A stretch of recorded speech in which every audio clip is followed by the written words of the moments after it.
नमस्कार दोस्तों, मैं सुभाषिनी मुरली और आप सुन रहे हैं अमोदनी आपकी खुशी का रास्ता। उस किसान के खेत कई एकड़ों तक फैले थे। वह अब बूढ़ा हो चला था। जब उसे खेतों की देखरेख करने में मुश्किल होने लगी, तब उसने अपने बेटों को जिम्मेदारियां सौंपने और सेवानिवृत्त होने का फैसला किया।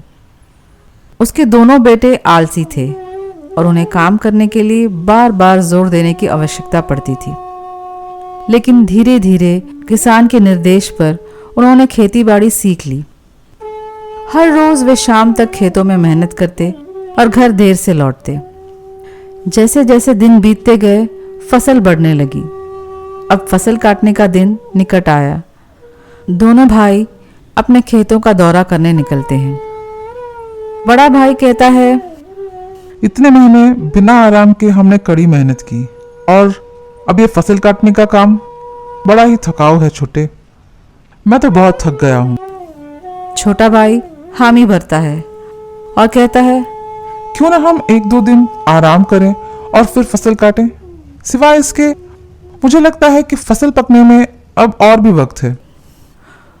दोनों बारी बारी चर्चा करते हैं और बिना कटाई के लौट जाते हैं। अगले दिन जब वे खेत पहुंचते हैं, दोपहर हो चली थी। सूरज सिर पर था।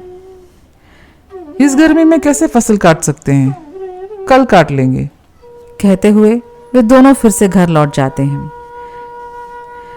अगले दिन वे दूसरे किसानों को उनके आसपास के फसल काटते हुए देखते हैं, मगर दोनों भाई सुस्ती में वक्त गवाते हैं और काम को फिर से अगले दिन पर टाल देते हैं। किसी तरह तीसरे दिन जब वे फसल काटने आते हैं, अपने खेतों में फसल के बजाय सूखे डंडलों को खड़ा पाते हैं। चिड़ियों का एक झुंड उनके फसलों पर हमला कर सारा अनाज खा गया। दोनों भाई कटाई को टाल देने पर विलाप करते हैं, लेकिन अब पछताने से क्या फायदा जब चिड़िया चुग गई खेत। हम में से कईयों ने यह कहानी अपने बचपन में सुनी होगी, जो विलंब करने पर होने वाले परिणामों का पाठ पढ़ाता है। लेकिन हम में से अधिकांश लोग आज भी टालमोल कर रहे हैं। इस दुनिया में लगभग 20% लोग खुद को क्रॉनिक प्रोक्रास्टिनेटर्स बतलाते हैं। इसका मतलब है बहुत सारे लोग। लिहाजा हम इस विषय में अकेले नहीं हैं। लेकिन हम विलंब क्यों करते हैं?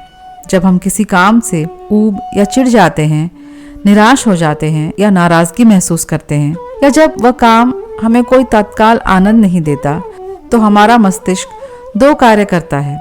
वह या तो हमें उस दर्द से बचाता है या हमें खुशी की ओर ले जाता है, क्योंकि हमारा दिमाग कुछ ऐसा ही यंत्रस्थ किया गया है। वह उन सभी कारणों को जोड़ देगा जो हमें उस काम को करने से रोकता रहेगा, या हम उस काम को टालते रहेंगे। ये कारण बिल्कुल तार्किक लगेंगे।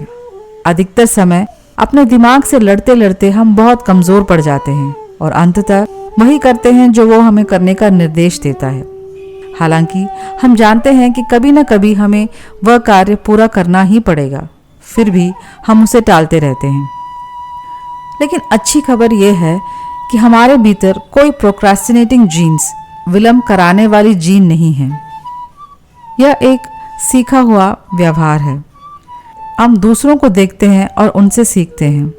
बचपन में हमने अपने माता पिता को कुछ कार्यों को स्थगित करते हुए देखा होगा, या उन्होंने हमें निर्देश दिया होगा कि तुम ये काम बाद में कर सकते हो, और हमने उस काम को अछूता ही छोड़ दिया होगा।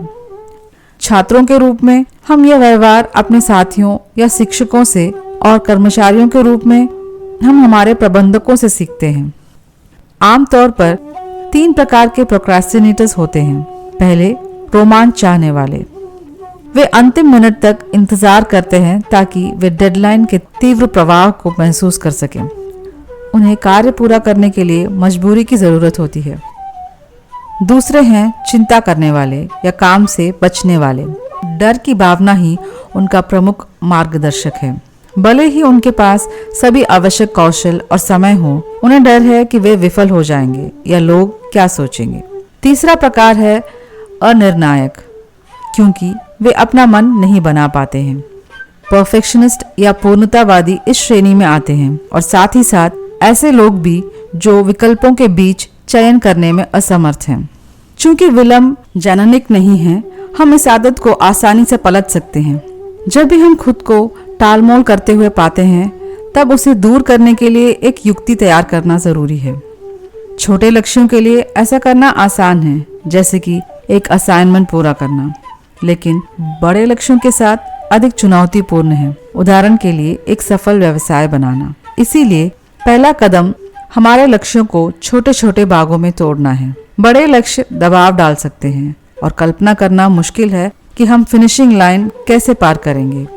इसीलिए छोटे लक्ष्य निर्धारित करें और तात्कालिकता के क्रम से उन्हें प्राथमिकता दें। यह तरीका हमारे लक्ष्यों को बनाए रखने में अधिक प्रभावी है। जब हम छोटे लक्ष्यों को पूरा करते हैं, तब हम बड़े लक्ष्यों के बारे में अधिक आश्वस्त हो जाते हैं। अगला कदम हर संभव विकर्षण या मन बहलाव से छुटकारा पाना है, भले ही इसके लिए हमें हमारा वातावरण बदलना पड़े।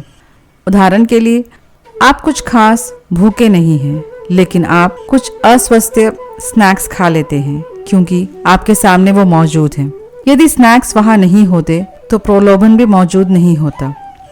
हम उन चीज़ों से विचलित हो जाते हैं जो आसानी से हमारे सामने उपलब्ध हैं, जैसे कि मोबाइल अधिसूचना। अपने कार्य क्षेत्र को मोबाइल मुक्त क्षेत्र बनाएं या सूचनाएं जांच करने के लिए कम से कम एक समय स्लॉट सेट करें। तीसरा कदम है खुद को काम न करने या काम टालने के परिणाम याद दिलाना। उदाहरण के लिए, आप कह सकते हैं कि यदि आप आज जिम नहीं गए तो आप अगले महीने पार्टी में अपनी पसंदीदा फैशनेबल आउटफिट नहीं पहन सकते। यह सुनिश्चित करने के लिए कि आप जो कहते हैं उसे ना मुकरें, अपने दोस्तों या परिवार वालों को इसके बारे में याद दिलाने के लिए कहें। उसी प्रकार खुद को कार्य पूरा करने के लिए एक प्रलोभन दें। मिसाल के तौर पर, आप अपने आप को आश्वासन दें कि काम पूरा करने के बाद दोस्तों के साथ आप आउटिंग जाएंगे। यह आपको खुशी की प्रतीक्षा में आगे बढ़ने देगा और आपको अपनी गति तेज करने में मदद करेगा। आशा है कि ये 3 कदम आपके कार्यों को समय पर पूरा करने के लिए प्रेरित करेंगे। अब आप मेरा पॉडकास्ट आमोदनी फॉलो करने में विलंब न करें। यदि आपको ये कड़ी पसंद आई तो इसे अपने परिवार वालों और दोस्तों के साथ शेयर करें। मुझे आमोदनी के इंस्टाग्राम पेज पर आपके विचारों का इंतज़ार रहेगा, या amodni@gmail.com पर अपने विचार लिखकर भेजें। मेरे साथ आमोदनी में अंत तक जुड़े रहने के लिए धन्यवाद। आपसे आमोदनी के अगले एपिसोड में मिलते हैं। तब तक प्रेरित रहें, खुश रहें।